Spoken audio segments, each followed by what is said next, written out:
How can the therapist help the patient become free of negative emotions? The emotions that come from trauma, sadness, apathy, despair, the feeling of loneliness, abandonment, in a word, pain, are hard to bear.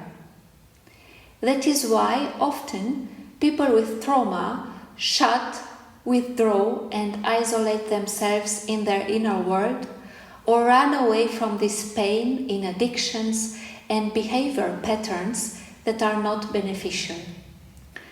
In order to support the patient in letting go of difficult emotions, the therapist first needs to create a safe, peaceful space arranged with care and love in which any person in this situation can feel at home. Beyond the external appearance of the space that the therapist creates, even more important is the inner space, the spirit in which he works. First of all, listening with empathy without any kind of judgment, evaluation, or projections. This working method, called sacred witness, only requires the therapist to listen, mirroring from time to time the words, gestures, and posture of the patient, entering the places where the patient needs to reach, no matter how difficult they are.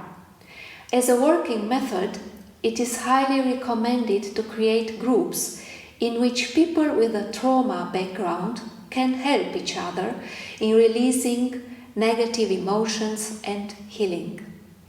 Here, it is extremely beneficial to stand or sit in a circle, practicing the inner attitude of the sacred witness.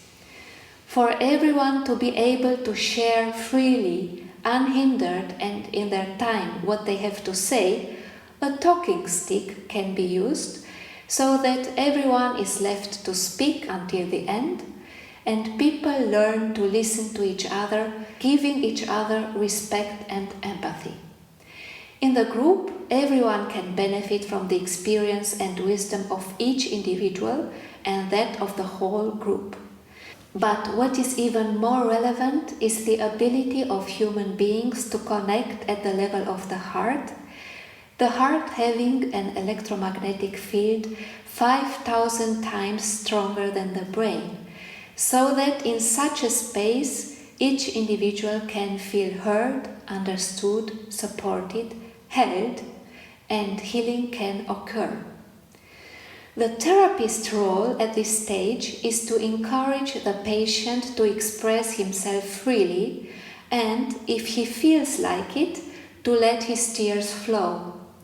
Also, the therapist will guide him to express his emotions through words, sounds, sighing, singing, gestures, movement, rhythmic noises, and here the therapist can become creative, creating a sound base, a carpet of low sounds, like with a tambura, an instrument from the Indian tradition, or it can be accompanied by piano and guitar, singing a simple melody that will convey to the patient the feeling of being held, such as a folk song or a lullaby. It is highly recommended that this song be addressed to the heart center, which in the archetypal system of sound therapy corresponds to the note C. This is a positive musical note which affirms life but at the same time connects with the inner world. It is also extremely beneficial to work with the patient in nature, in the forest, in the park, at a river, where the sounds of nature, the many voices lead the patient to a state of peace, settlement, and harmony.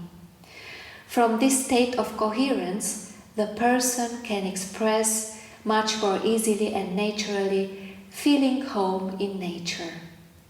In conclusion, the therapist can find a way to inspire them to become aware and honor the insights they have and the progress made in the healing process.